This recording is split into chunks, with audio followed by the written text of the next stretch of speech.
اب جیسے جیسے اب ان خیالات کو زیادہ بڑھاتے جاؤ گے تو انفیکٹ آپ کی تنگ نظری بھی بڑھتی جائے گی۔ دوسرا سمٹم یہ ہے کہ اگر آپ کے بچے اور بچیاں کسی دوسرے کی بات کو نہیں سنتے اور اپنی بات پہ ہی زور اصرار،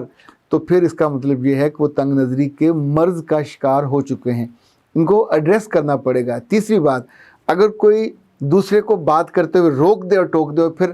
پوری شدت کے ساتھ اپنی دلیل اور اپنی بات کو ان پہ ٹھونسے، ان پہ غالب کرنے کی کوشش کرے آواز اونچی کر کے، تو عام طور پہ یہ بھی اپنی رائے پہ بے جا اصرار کرنے والے، اپنی مذہبی کسی بات پہ بے جا نہ صرف اصرار کرنے والے بلکہ دوسرے کو پھر گھورنے والے، اس کے ایمان اور اس کی آخرت تک کا فیصلہ خود ہی کر دینے والے۔ اچھا، میرے پاس چونکہ ماں باپ کی بہت ساری شکایات آتی ہیں تو میں کبھی کبھی یہ سوچتا ہوں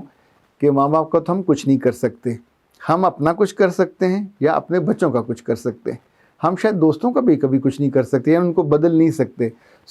جب کسی کی طرف تنگ نظری کا پرابلم ہو، یا تو یہ اس کے بارے میں پوری اسٹریٹجی بنا کے اس کے دل کو، اس کی نگاہ کو پڑھنے کے لیے، کچھ اسے ملنے کے لیے، کچھ اس پہ دل پہ جگہ پانے کے لیے،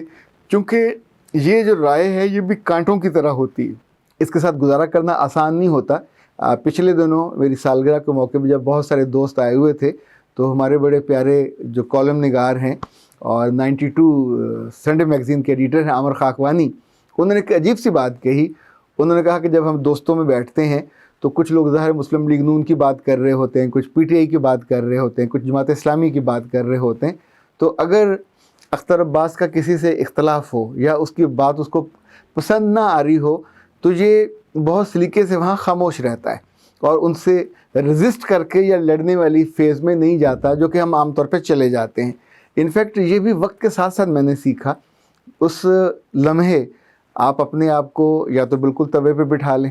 اور اپنے آپ پہ واجب کر لیں کہ اگر کسی لیڈر کو آپ پسند کرتے ہو دوسرا پسند نہیں کر تو آپ اسے پھر لڑیں اور اس پہ چڑھ دوڑیں اور اس کی بات کا بالکل تردید کریں۔ ہمارے دوست ہیں اصغر عبداللہ صاحب، ایکسپریس میں کالم لکھتے ہیں، ان کو پرویز الہی اور چودھری شجاعت الہی کی جو فیملی ہے وہ پسند ہے۔ اب اس بات کو میں جانتا ہوں، جب وہ بات کر رہے ہوتے ہیں تو انہوں نے ان سے جو دوسرے لوگ ہیں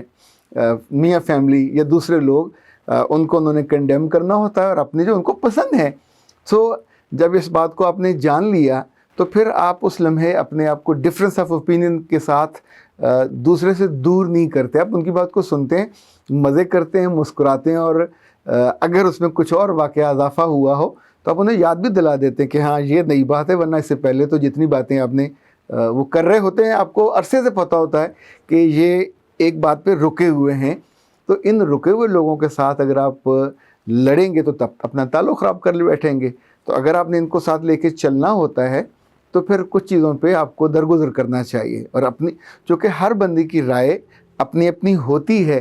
تنگ نظری وہاں سے شروع ہوتی ہے جہاں ہم اس کی رائے کی وجہ سے ہم لوگوں سے تعلقات خراب کر لیں، رشتے خراب کر لیں۔ اگر ہم امیکیبلی اپنی سوشل سیٹ اپ میں دوستوں کو لے کے چل رہے ہوتے، اس کا مطلب ہے ہمارا جو ظرف ہے وہ بہتر ہے اور ہم لوگوں کو اکاموڈیٹ کر سکتے ہیں، ورنہ تو آپ ایک کنویں میں ہیں، کنویں مینڈک کی طرح، مینڈک کو صرف اپنی آواز سنائی دیتی ہے، باقی مینڈکوں کو سنائی دیتی ہے، اسے تو کسی انسان کی کسی اور چیز کی آواز نہ وہاں جاتی ہے اور نہ وہاں اس کو سنائی دیتی ہے۔ خاطر حضرات، تنگ نظری کا شکار لوگوں کا جائزہ لیتے ہوئے میرا خیال ایک لمحے کو اگر ہم رک کے دیکھیں کہ کہیں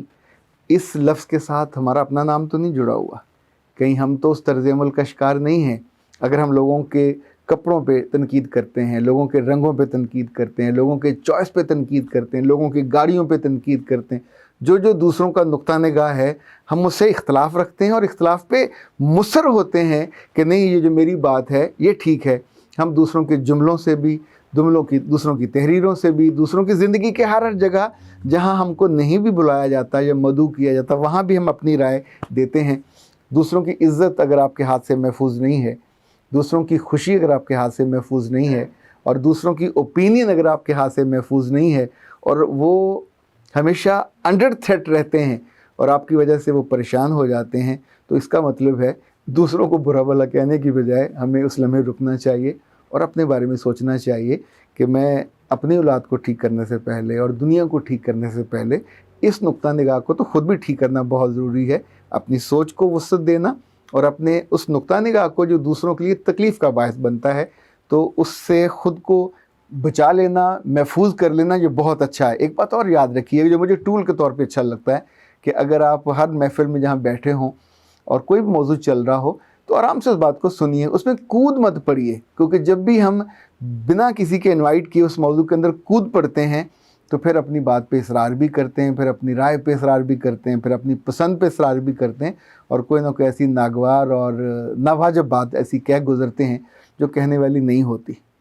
خاتون حضرات، تنگ نظر لوگوں کے بارے میں جو آخری چیز ہے، یہ اپنے باسز پہ تنقید کرنے سے باز نہیں آتے، یہ اپنے اہل خانہ پہ تنقید کرنے سے باز نہیں آتے، یہ جب بھی کہیں بیٹھیں گے تو آپ ان کے منہ سے کمپلینٹ سنیں گے۔ یہ ہمیشہ ان کو ہر ایک برا لگ رہا ہوتا ہے، اور اس کے اندر برائی ہو نہ ہو یہ اپنی جیبوں سے کیڑے نکال کے اس کی شخصیت کے اندر ڈالتے رہتے ہیں، اس کے طرز عمل کے اندر ڈالتے رہتے ہیں، اور اینڈ آف دا ڈے ان کا خیال یہ ہوتا ہے کہ سب لوگ ان کی بات کو مان لیں۔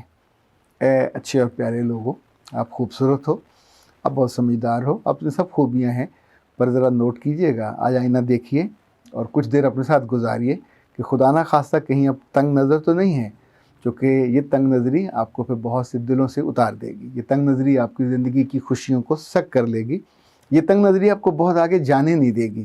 اور دنیا میں تو تنگ نظر لوگوں سے لوگ تنگ ہوتے ہی ہیں، اگر فرشتے بھی آپ سے تنگ ہوئے تو آپ کی رپورٹ بھی کر سکتے ہیں، اور اس رپورٹ کے نتیجے میں بہت سارے معاملات خراب ہو سکتے ہیں۔ سو تنگ نظری کے حامل لوگوں سے تھوڑا فاصلہ کیجیے، اور اپنے اندر اگر کوئی بھی اس کی سمٹم علامت موجود ہے تو اس پہ توجہ دیجیے، تاکہ کسی محفل میں کوئی آپ کو چھوڑ کے نہ اٹھے، زندگی میں کوئی آپ سے دور نہ ہونا چاہے، اور آپ کے لفظوں سے اور آپ کے اشاروں سے اور آپ کے جسچر سے اور آپ کے پوسچر سے کسی کی عزت اور کسی کی رائے اور کسی کا مقام اور مرتبہ ڈیمیج نہ ہو۔ اللہ نے آپ کو بہت خوبصورتی دی ہے، آپ کی سوچ اچھی دی ہے، آپ کو علم دیا، فہم دیا، دین کا علم دیا، دنیا کا دیا، سماج کا دیا، تو اپنے آپ کو پھر صحت مند رکھیے، اس بیمار سوچ سے بچائیے، اور جو آپ کے اپنے پیارے ہیں آپ کے آس پاس ان کو بھی کوشش کریں کہ اس بیمار سوچ سے نکالے جائیں، تاکہ لوگ ان کے ساتھ آسودہ ہوں اور لوگ ان کے شر سے بھی محفوظ ہوں۔ اختر عباس کو اجازت دیجیے، السلام علیکم۔